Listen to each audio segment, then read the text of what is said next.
Everyone. आज हम class 8 science का third chapter conservation of plants and animals पढ़ेंगे। तो जैसा कि हम जानते हैं कि इस धरती पे एक वाइड वैरायटी है प्लांट्स और एनिमल्स की।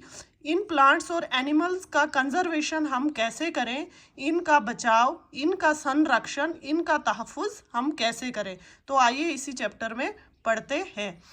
तो एक स्टोरी टाइप बताता है कि दो स्टूडेंट्स थे, यासिर और अरफात, जो प्रोफेसर अहमद के साथ फॉरेस्ट विज़िट करने गए थे।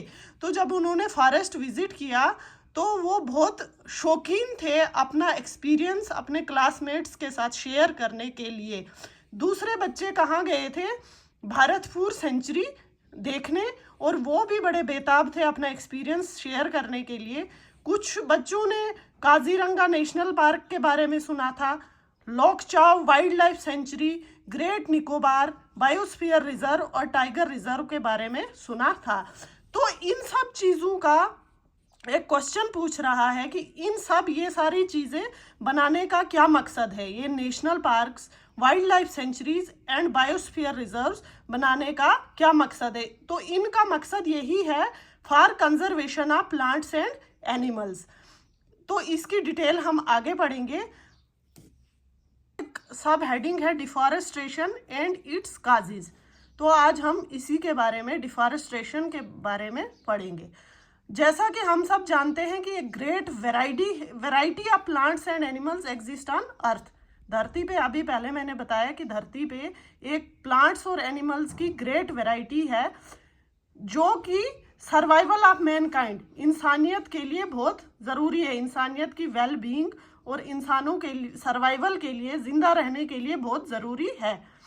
तो आज के ज़माने में आज जो है इस मैनकाइंड को, इस सर्वाइवल को के ऊपर एक मेजर थ्रेट, बड़ा खतरा मंडरा रहा है, जो क्या है? डिफॉरेस्टेशन, जिसे क्या बोलते हैं? डिफॉरेस्टेशन। तो बच्चों, डिफॉरेस्टेशन क्या होता है कि जब हम जंगलों को काटते हैं, बेभाव जंगल में पेड़ों को काट लेते हैं और उस लैंड को, वहाँ पे जो ज़मीन होती है, उसे दूसरे पर्पज़ के लिए यूज़ करते हैं, उसे डिफॉरेस्टेशन कहते हैं। Trees in the forest are cut for some of the purposes mentioned below. क्यों हम इन जंगलों को काटते हैं?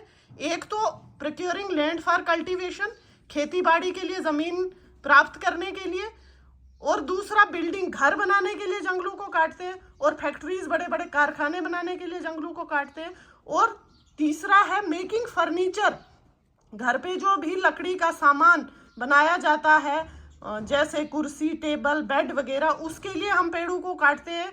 और गांव में ज़्यादातर लोग लकड़ी को एज ए फ्यूल, खाना बनाने के लिए इस्तेमाल करते हैं, तो इसलिए भी जंगलों को काटते हैं। इसके अलावा कुछ नेचुरल काजेज होते हैं इस डिफॉरेस्टेशन के, जैसे कि forest fires and severe droughts. कुदरती भी जंगलों में आग लग जाती है, जिससे क्या हो जाता है? डिफॉरेस्टेशन। जैसे कहीं बिजली कड़कती है, लाइटनिंग और थंडरिंग की वजह से जंगलों में आग लग जाती है और पूरे का पूरा फॉरेस्ट जल के राख हो जाता है। और सीवियर ड्राउट्स, और कहीं सूखा पड़ता है तो उससे भी कहीं सालों तक बारिश नहीं होती है, तो उसकी वजह से भी पेड़ जो है वहाँ पे सूख जाते हैं और जंगल खत्म हो जाते हैं। जो अब है कॉन्सिक्वेंसेस ऑफ डिफॉरेस्टेशन, ये जो जंगल हम काटते हैं, इसके नताइज क्या होते हैं, इनके कॉन्सिक्वेंसेस क्या होते हैं। ये जो बच्चे थे यासिर और अरफात, वो इस डिफॉरेस्टेशन के कॉन्सिक्वेंसेस को याद कर रहे थे। तो उन्हें याद आया कि डिफॉरेस्टेशन से धरती का जो टेम्परेचर होता है वो इंक्रीज होता है और पोल्यूशन लेवल धरती पे इंक्रीज होती है। इससे क्या होता है कि कार्बन डाइऑक्साइड की लेवल एटमॉस्फेयर में बढ़ती है, जो ग्राउंड वाटर की लेवल होती है वो भी कम हो जाती है, और डिफॉरेस्टेशन से पूरे नेचर का बैलेंस बिगड़ जाता है। They were told by professor Ahmad that if cutting off trees continues, rainfall and fertility of the soil will decrease. तो प्रोफेसर अहमद ने इन्हें बताया कि अगर इसी तरह से पेड़ कटते रहे, पेड़ों को हम काटते रहे, तो क्या होगा? जो रेनफॉल होती है वो भी कम हो जाएगी, और जो मिट्टी की फर्टिलिटी, जरखेजी है, वो भी कम हो जाएगी। और इसके अलावा जो कुदरती आपदाएं हैं उनके चांसेस भी इंक्रीज हो जाएंगे, जैसे फ्लड वगैरह आएंगे और ड्राट्स, सूखा पड़ने लगेगा। तो how does deforestation reduce rainfall on one hand and led to floods on the other hand. बोलता है कि एक तरफ से डिफॉरेस्टेशन जो है रेनफॉल को कम करता है और दूसरी तरफ से फ्लड आते हैं इसकी वजह से। तो ये कैसे है, इसके बारे में पढ़ते हैं। Recall that plants need carbon dioxide for photosynthesis. क्या है कि पौधे फोटोसिंथेसिस के लिए, अपना खाना बनाने के लिए, जिस प्रोसेस से पौधे अपना खाना बनाते हैं उसे फोटोसिंथेसिस कहते हैं। तो इस प्रोसेस के लिए वो कौन सी गैस का इस्तेमाल करते हैं? कार्बन डाइऑक्साइड का।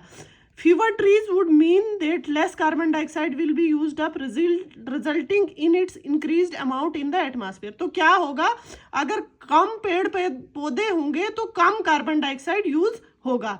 जब कम कार्बन डाइऑक्साइड यूज होगा तो उसका अमाउंट एटमॉस्फेयर में बढ़ेगा, जिससे क्या होगा, ग्लोबल वार्मिंग होगी। ये कार्बन डाइऑक्साइड गैस क्या करती है, हीट रेज को ट्रैप कर देती है। जो हीट रेज आती हैं सन से, कुछ रेज रिफ्लेक्ट होके वापस चली जाती है। ये जो कार्बन डाइऑक्साइड गैस, अगर इसकी एटमॉस्फेयर में कंसंट्रेशन इंक्रीज होगी तो ये उन हीट रेज को भी ट्रैप कर देगी, जिससे धरती का जो टेम्परेचर है वो इंक्रीज होगा। जब ये टेम्परेचर धरती का इंक्रीज होगा तो इससे पूरा वाटर साइकिल डिस्टर्ब हो जाएगा, जिससे बारिश कम होने लगेगी, जिसकी वजह से ड्रॉट्स, सूखा पड़ने लगेगा। की वजह से सॉइल की प्रॉपर्टीज में भी चेंज आएगा, फिजिकल प्रॉपर्टीज में भी चेंज आ जाएगा। तो जैसा कि हम जानते हैं कि ये जो पेड़ होते हैं, ट्रीज होते हैं, ये सॉइल एरोजन को प्रिवेंट करते हैं। सॉइल एरोजन क्या होता है, मिट्टी को बहाने से रोकते हैं। तो जब कम पेड़ होंगे तो मोर सॉइल एरोजन होगा तो मिट्टी की जो टॉप लेयर होती है वो बह जाएगी और नीचे लोअर हार्ड और रॉकी लेयर बचेगी, जिससे क्या होगा, सॉइल में कम ह्यूमस होगा और वो कम फर्टाइल हो जाएगी। धीरे धीरे फिर क्या होगा, वो फर्टाइल लैंड डेजर्ट में कन्वर्ट हो जाएगी। इसे डेजर्टिफिकेशन कहते हैं। डेजर्टिफिकेशन क्या होता है, जब फर्टाइल लैंड धीरे धीरे डेजर्ट में कन्वर्ट होती है, उसे डेजर्टिफिकेशन कहते हैं। डेजर्ट मीन्स जहाँ बहुत कम स्कैंटी वेजिटेशन होगा, बहुत कम पेड़ पौधे होंगे, तो उस को डेजर्टिफिकेशन कहते हैं।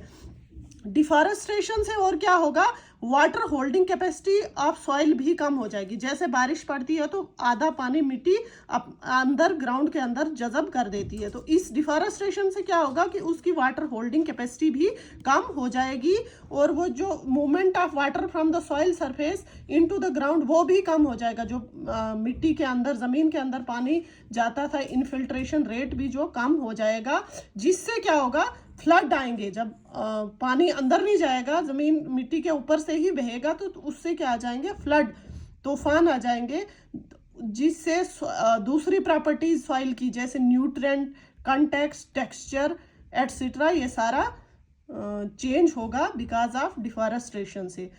तो आज डिफॉरेस्टेशन के बारे में आई होप सबको अच्छे से समझ आया। अगर आप इस तरह की और वीडियोस चाहते हैं तो please like and subscribe my channel. Thank you.